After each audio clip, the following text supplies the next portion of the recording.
When it comes to keeping track of the many and varied tasks an EA needs to handle on a daily basis, how do you stay on top of it all? How do you make sure nothing slips between the cracks? There are countless platforms and apps for task management, collaboration, lists, and reminders. It's easy to become overwhelmed by choice and paralyzed trying to determine the best solution for you. Today, I'm going to share with you the 2 things you need to consider when finding the right organizational method, and the 3 tips I live by to maintain my position as Chief Organisational Officer. The first thing you need to consider is your company systems. Does the organisation have a policy when it comes to things like task management? Whether you like that system or not, you may need to deal with it. The second thing you need to consider is what works for you. So today, rather than focusing on the many corporate systems you may be faced with, I'm going to share with you what works for me and the 3 platforms I use all day, every day. Number 1 is Trello. No one else that I know of in my organisation uses Trello. This isn't a company system, but it is the one that I can't live without. Trello allows you to create boards, collaborate, set reminders, utilise checklists, and create customizable categories. There's really so much you can do with it, and it's free, and it's really easy to use. If you would like a detailed screencast showing how I set up and manage Trello, then please let me know in the comments and I can do that. Just briefly, you can see that I organise a lot of travel, and I have a travel list on my board and then cards for each individual trip. If you click on the card, you'll see all of the details and the checklist. You can set a due date, add labels, all kinds of things.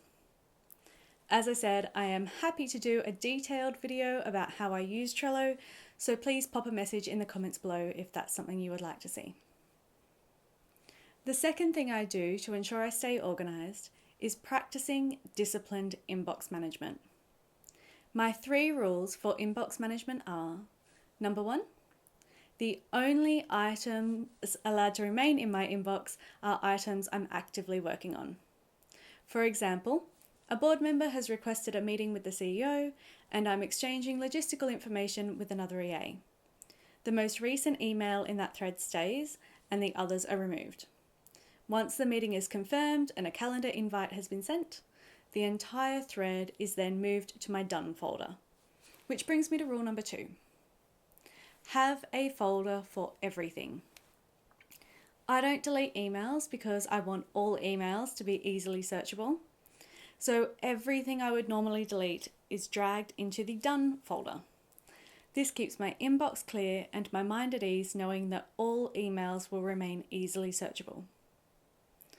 Other examples of folders I have are IT, finance, venues, Christmas party planning, HR, receipts, and folders for each individual trip I have booked to keep track of all travel-related emails.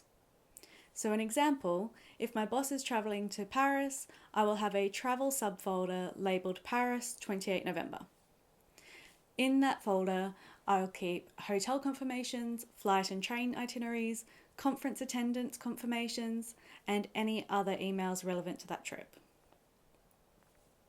My third and final rule is never procrastinate on replies.